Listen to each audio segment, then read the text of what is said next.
O texto original, ele era absurdo, né? Só queria começar o comentário agradecendo aí o Sami pela aula, né, sobre economia comportamental, sobre o princípio da ancoragem. Eu me interesso muito por esse tema desde que eu li o Freakonomics e aproveito aí também para parabenizar a Jovem Pan e você pela parceria. Obrigado, cara. Obrigado, cara. Depois e eles são amigos, viu, gente? É verdade. E eu não entendo política, eu vou falar só de economia.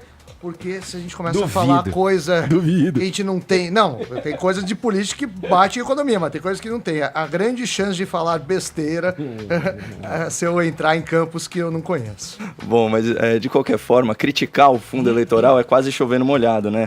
O financiamento público, né, de campanhas e partidos, ele obriga o pagador de impostos, como bem disse a senadora, a ser sócio de agremiações das quais ele discorda politicamente e que muitas vezes se assemelham aí a organizações criminosas. Portanto, é uma ofensa direta ao princípio da liberdade de associação e à independência política de cada cidadão. Eu não quero meu dinheiro financiando campanha do PT.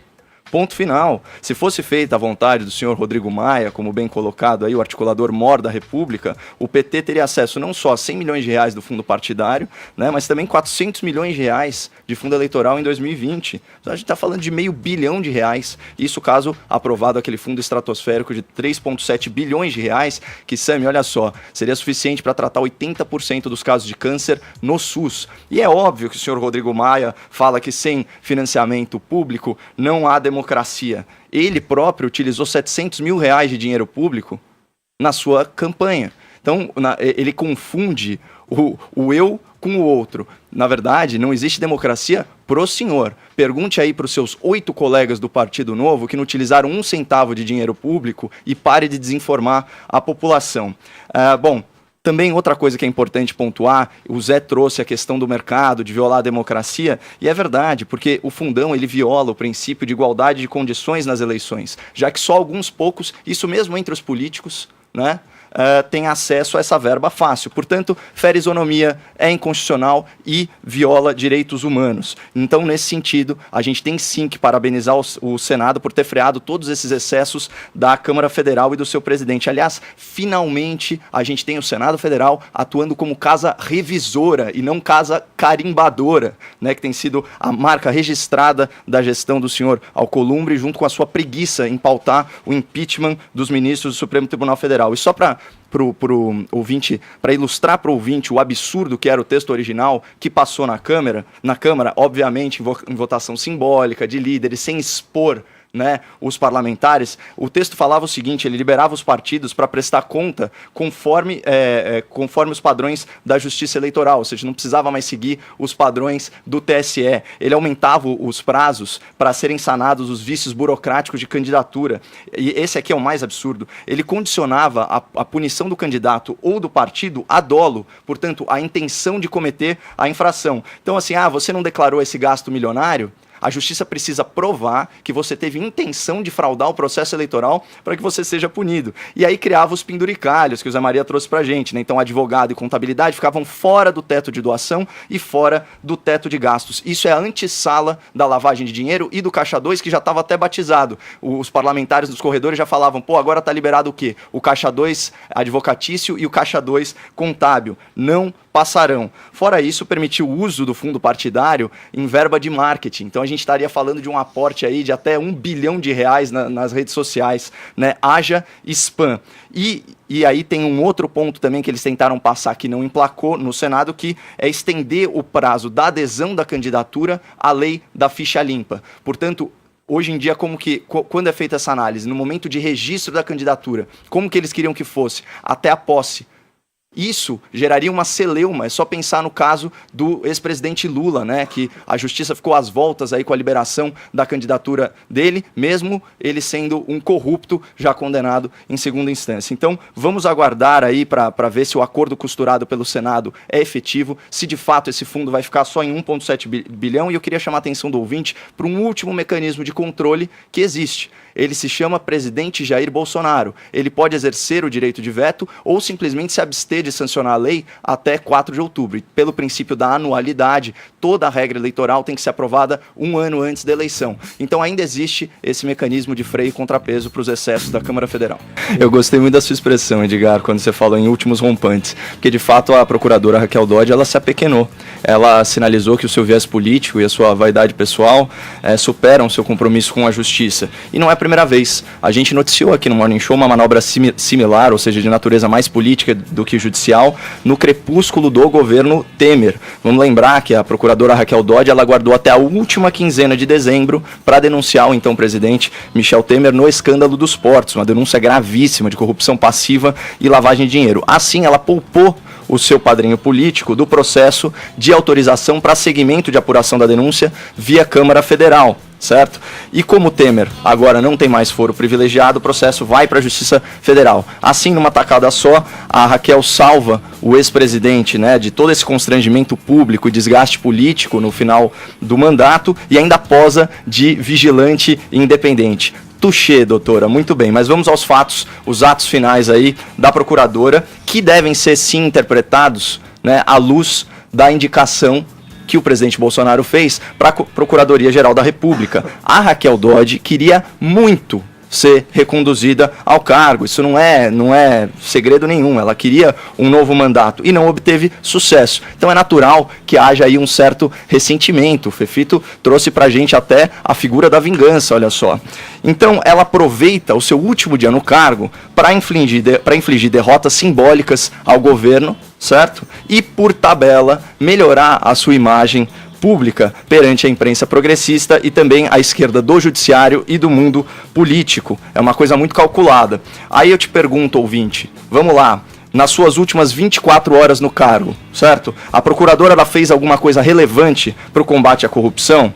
Não. Ela fez alguma coisa contra os excessos parlamentares, né, nas regras eleitorais? Também não. Ela repreendeu o STF pela sua conduta abusiva nos últimos meses? Claro que não.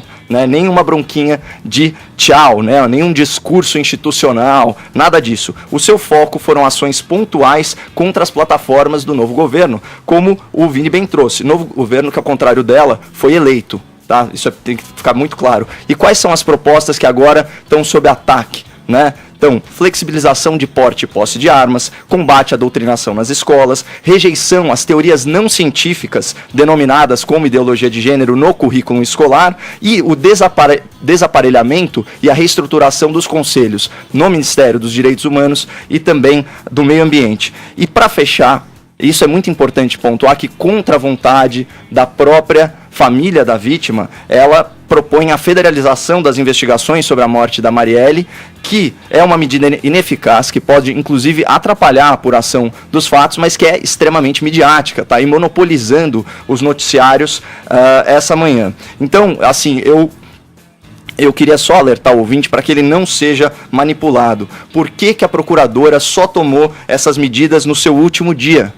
Por quê? Por que será? Porque o mérito desses pedidos é inferior à sua própria ambição política. Alguém acha que ela teria essa crise de consciência tardia e adotaria essas medidas de última hora se ela tivesse sido reconduzida ao cargo? É evidente que não. Né? Então hoje a grande mídia, que é antipática ao governo desde sempre, vai chafurdar nesse lamaçal de narrativa e mau uso do direito. E a Raquel Dodge, atacando o governo intempestivamente, ela sai muito menor do que entrou quando foi nomeada pelo Temer, um presidente que ela própria admitiu como corrupto. E pior, ela perdeu a oportunidade histórica de defender o combate à corrupção, endossando a Lava Jato com a devida ênfase que a força-tarefa merecia. E foi muito tímida ao censurar os abusos de autoridade do STF, furtando-se, inclusive, a denunciar os seus crimes de responsabilidade. Então, assim, certamente ela entrará para a história por ser a primeira mulher à frente da PGR, nesse sentido, aí todos os nossos cumprimentos, mas não por ser uma procuradora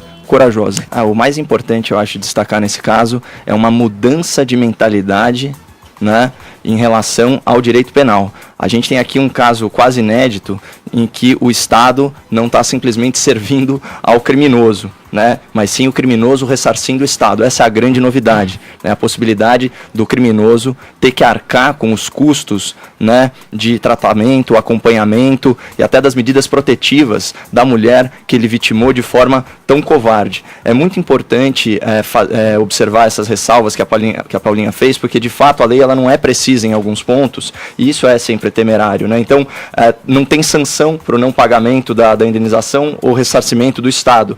Poxa, podia ter multa, podia ter bloqueio de bem, essas coisas elas já podiam estar estipuladas. Claro que a jurisprudência constrói isso, mas para mim, se dependesse de mim, nesse caso tinha que ser sim análogo à prisão civil pela ausência de prestação de alimentos, porque a gente está falando de uma questão muito sensível, né, que é a violência contra a mulher em ambiente doméstico, né? Então a gente está assim tratando de direito de família de certa forma aqui e também depende de construção jurisprudencial, portanto das decisões, né, do conjunto de decisões dos magistrados, a proteção ao patrimônio do acusado quando ele é essencial para o sustento da família, que é esse dilema que a Paulinha colocou. Esse é o ponto mais difícil de se estabelecer, na minha opinião. E eu achei que faltou, como eles tiraram da lei a expressão condenado, né, não fica claro quando que esse pagamento vai ser efetivado, se ele precisa esperar a sentença transitar em julgado. O ideal seria criar aí algum mecanismo para que isso fosse feito após o julgamento em primeira instância ou segunda instância via depósito judicial que fica separado numa conta, né? Seria uma solução intermediária. Agora, sem dúvida nenhuma, é uma vitória no combate à violência contra a mulher. A outra medida é uma vitória na valorização da maternidade. Nós temos que tomar essa decisão enquanto sociedade, de valorizar a maternidade, de proteger e, de certa forma, até incentivar esse momento, né, na vida familiar, especialmente na vida da mulher. Vamos lembrar que a gente tem uma taxa de natalidade inferior a 2, então a gente está com reposição populacional negativa. Então, isso, até do ponto de vista estatístico, né, além do emocional, do ponto de vista estatístico, é relevante. E, finalmente, falando aí no âmbito macro, de certa forma, isso só vem ajudar no desmonte, na desconstrução da narrativa de que esse é um governo misógino e que não se importa com os direitos humanos. Oi? Fala, Ed. Não, eu queria você ia fechar com uma linha, não, o assunto. Não, Podemos isso. jurar? Eu acho que o Caio explicou bem, tem essas questões, mas eu concordo que é muito importante que isso esteja descrito em lei, cada vez a gente cerque mais esses agressores e que consiga diminuir de fato esses números.